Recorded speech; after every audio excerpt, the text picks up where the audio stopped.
Guten Morgen, ich heiße Manon Zink. Je suis intervenante d'Alsacien.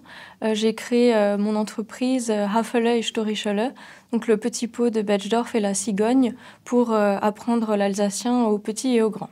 Alors ma passion pour l'alsacien remonte à l'enfance. J'ai joué au théâtre alsacien de Reichshofen-Névillers.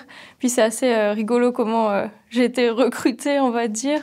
En fait, je faisais du catéchisme et puis on passait chez les personnes âgées pour récolter des tombolas pour Noël. Et puis il y avait le metteur en scène du théâtre qui était là aussi. Et puis il a entendu que je parlais alsacien avec les personnes âgées.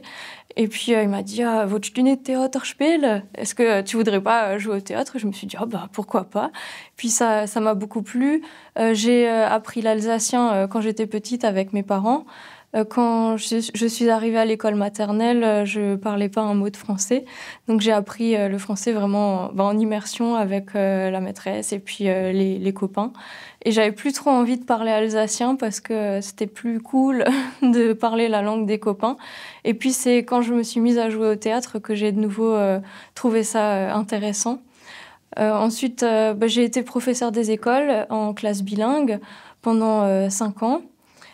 J'ai aussi passé 1 an aux États-Unis où j'ai enseigné le français dans des écoles d'immersion là-bas.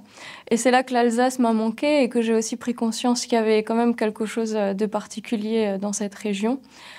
Et puis j'ai eu une opportunité professionnelle pour enseigner l'alsacien dans les écoles. Donc j'ai créé l'entreprise au début pour répondre à une demande d'une communauté de communes. J'ai repris Hafele et Storichele. Donc leur petite histoire est née à Betschdorf, quand j'étais enseignante là-bas. J'avais inventé Hafele, le petit pot, donc c'est un moutardier à la base. Et il avait un gros problème, c'est qu'il avait perdu son couvercle, son tekele. Et donc il y a Storichele, la petite cigogne, qui est venue pour l'aider à le retrouver. Et je les ai repris comme identité visuelle pour les cours d'alsacien. Et puis petit à petit, ça a pris de l'ampleur. Je me suis prise au jeu, j'ai créé le site internet, la page Facebook.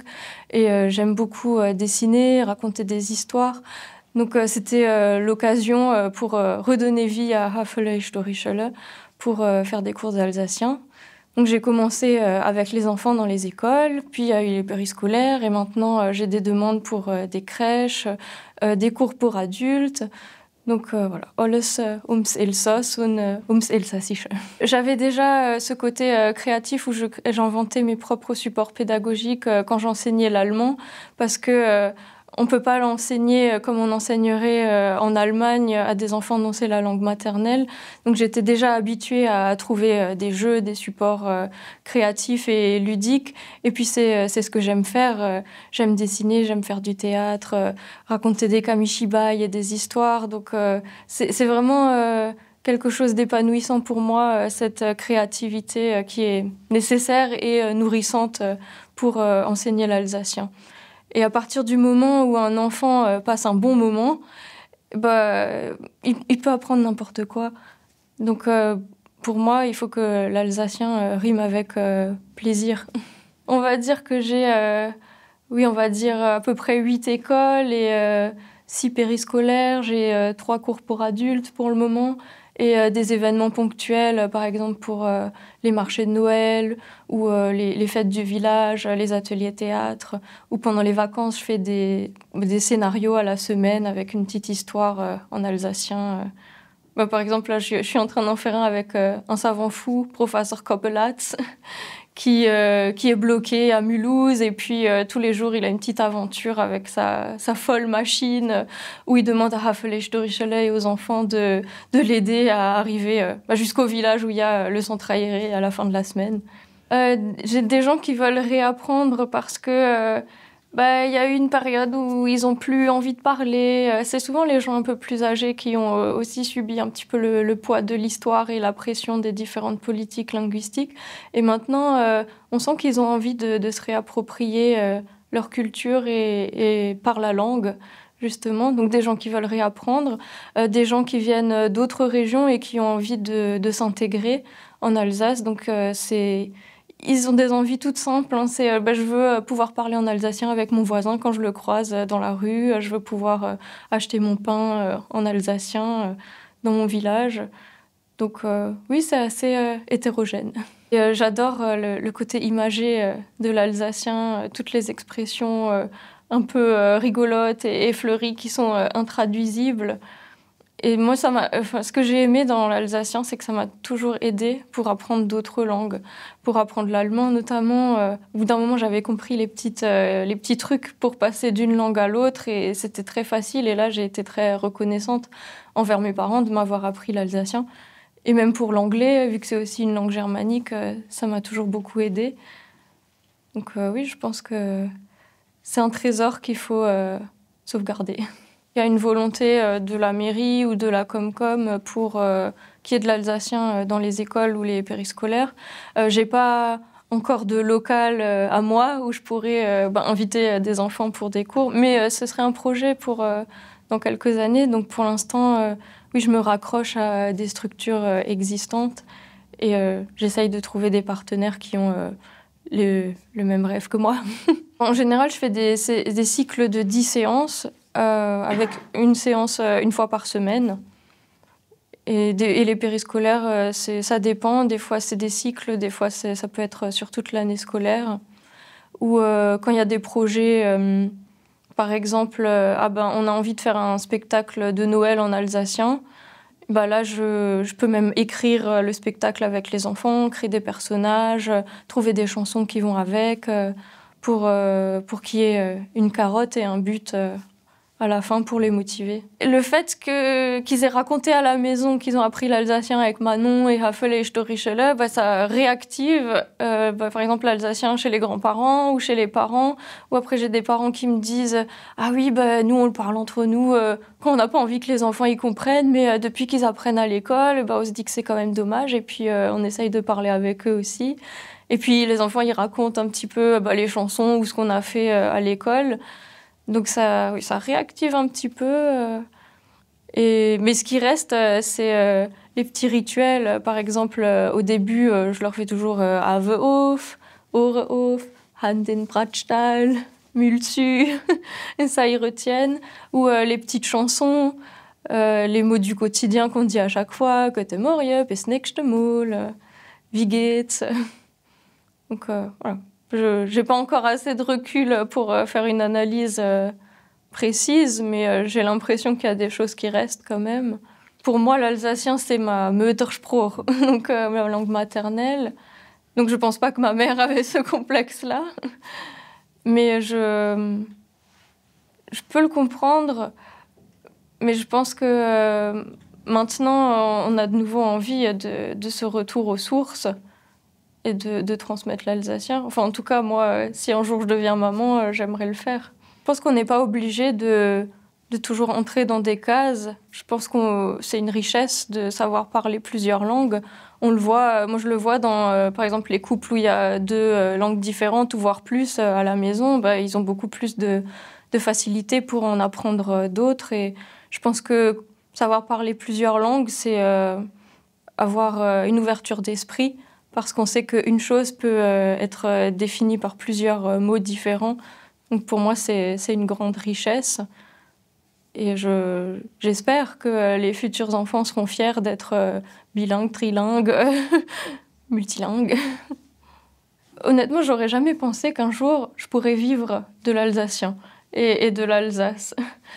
Et je me souviens, je discutais avec quelqu'un au début quand j'hésitais à quitter mon travail d'enseignante. Et puis elle m'a dit « Mais vous êtes suicidaire, madame, ça va jamais marcher, pourquoi vous voulez faire ça ?» Et je sais pas, moi j'avais ce rêve. Et moi, quand j'ai une idée, je fais tout pour y arriver. J'aurais jamais espéré qu'un jour j'arrête mon métier d'enseignante parce que j'ai trop de travail en alsacien.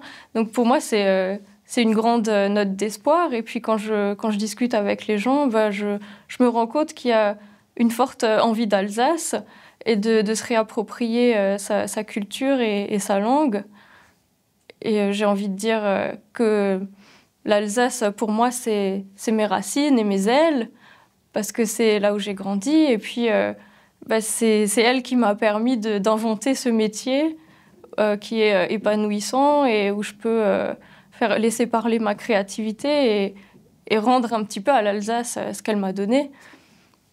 Donc oui, je crois à l'avenir de l'Alsace et je pense qu'il est aussi européen, parce on a été nourris par cette double culture, à la fois française et allemande, et je pense que maintenant, on a aussi besoin de s'ouvrir vers l'Europe. Il y a des symboles, du folklore, mais pour moi, l'Alsace, ça se résume pas à ça, parce que sinon, il faudrait qu'on fasse un musée de l'Alsace et de l'Alsacien. Donc, pour moi, il faut que l'Alsace soit vivante et qu'elle s'inscrive dans la modernité. Il faut pas oublier les traditions, c'est une richesse incroyable, mais pour incarner l'Alsace aujourd'hui, je pense qu'il faut se la réapproprier et la rendre moderne.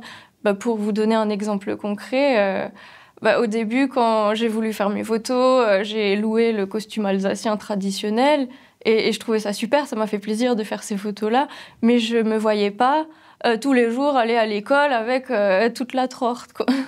Donc c'est pour ça l'Elsass rock, j'aime beaucoup, parce que les gens reconnaissent, ils savent que... Enfin, ils retrouvent les codes avec le ruban, le nœud, et ils reconnaissent les symboles. Mais en même temps, c'est une robe qu'on peut mettre au quotidien, qu'on peut personnaliser. Et ça rejoint l'idée de créativité dont on parlait tout à l'heure. Donc oui, voilà, se réapproprier les symboles de l'Alsace en les modernisant. Les Tortes, il y a des fêtes tous les week-ends quasiment en Alsace aussi. Et puis j'en discutais aussi avec la créatrice des Elsass Rock, Rita Tataï. Et puis elle me disait, ah, on en voit de temps en temps le week-end ou sur les fêtes. Donc je pense que ce serait imaginable. Je pense qu'il y a encore un pas à faire dans la confiance en soi pour oser la mettre plus souvent.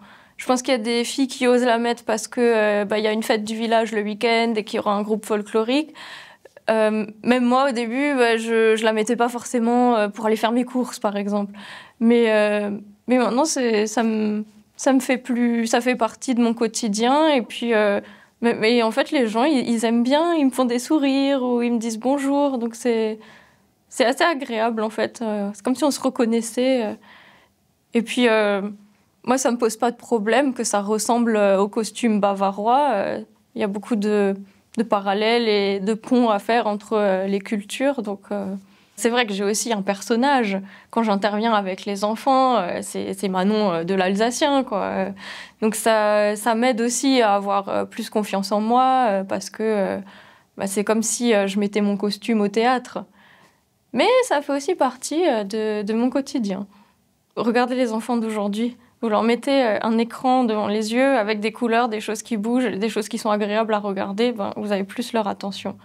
Donc c'est pour capter l'attention du public, en fait.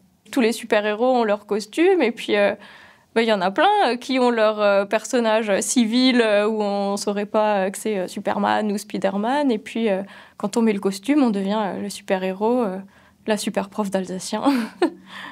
Souvent, les enfants, quand je leur demande avec qui vous parlez encore alsacien, ou où est-ce que vous entendez de l'alsacien, ils me disent avec papy et mamie, mais pas forcément avec papa et maman, alors qu'ils le comprennent et qu'ils le parlent aussi, mais peut-être par confort, ils ont plutôt parlé français avec les enfants parce que ça demande moins d'efforts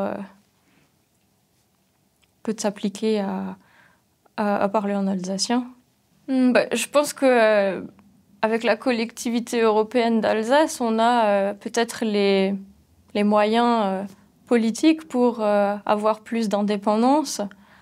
Et je pense que oui, l'identité alsacienne est un peu noyée dans le Grand Est, donc je pense que ce serait bien qu'on ait un peu plus d'autonomie. Après, je suis pas économiste, je suis pas politicienne, je sais pas si on en aurait effectivement les moyens et ce qu'il faudrait faire. Mais en tout cas, on a le cadre légal pour y arriver. Donc je pense que ça, ce serait bien. Et puis j'aimerais que les Alsaciens soient fiers de leur identité particulière et propre et qu'ils osent montrer leurs différences et parler alsacien, par exemple, et que qu'ils incarnent vraiment leur culture. Et je pense qu'il faut aussi qu'on fasse la paix avec notre passé. Je le ressens quand je discute avec des personnes plus âgées. Et puis souvent on me dit « Yo, c'est c'est trop tard, de toute façon, il n'y a plus rien à faire. » Mais si tout le monde pense comme ça, c'est sûr, hein. Et puis j'ai l'impression quand même que là, ces derniers mois ou ces dernières années, on a semé des graines. Je pense qu'il ne faut pas grand-chose. Il faut juste la petite étincelle pour rallumer la traînée de poudre et puis que ça fasse boule de neige et qu'on ait un regain d'alsacianité. Enfin, je suis peut-être un peu rêveuse et utopiste, hein, mais je pense qu'il faut avoir de l'ambition et des rêves et se donner après les moyens de les atteindre. Et puis si on va arriver là, faut viser là, quoi. Et puis il suffit qu'un rêveur en rencontre un autre pour que ça se concrétise. Moi, je suis optimiste, quoi. Après, je pense que je suis encore jeune et puis qu'il y a des choses à faire, mais c'est sûr que c'est maintenant. Il ne faut pas encore attendre 10 ans pour réagir et pour faire quelque chose. Et moi, je suis plutôt pour une forme de soft power, vous voyez, un pouvoir d'influence douce et positif. Moi, j'ai enseigné en classe bilingue, en partie allemande. Et c'est vrai que dans mon quotidien, je faisais beaucoup d'allemand. Et j'avais du mal à trouver de la place pour l'alsacien, alors que normalement, on devrait parler alsacien et juste écrire en allemand. Mais dans les faits, dans toutes les classes bilingues où j'ai été, ou en discutant avec les collègues, c'est plus l'allemand standard qui a la plus grande place. Et je trouve que c'est bien que, à l'image des écoles ABCM, il y ait maintenant des classes d'immersion en alsacien au sein de l'éducation nationale.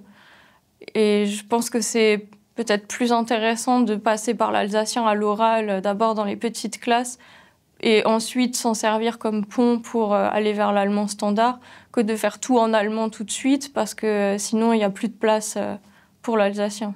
J'ai un cours d'alsacien où on m'a demandé d'évaluer le niveau des participants à la fin du cycle de 10 séances. Et c'était très difficile pour moi. Et j'ai dit, je peux pas me baser sur le cadre européen de référence sur les langues parce que voilà, il y a de la moitié des critères qui sont oraux, la moitié écrite. Et vu qu'on n'a pas de normes écrites standardisées pour l'alsacien, vu qu'il y a différentes variantes, c'est difficile de le mettre à l'écrit et de faire une évaluation écrite. Donc oui, l'alsacien est surtout une langue orale et je pense qu'il faut qu'elle vive en tant que telle. Donc oui, c'est vrai que cette mise à l'écrit, ça pose problème pour l'enseignement. Quand je fais mes cours d'alsacien, je ne fais pas comme un cours de langue classique.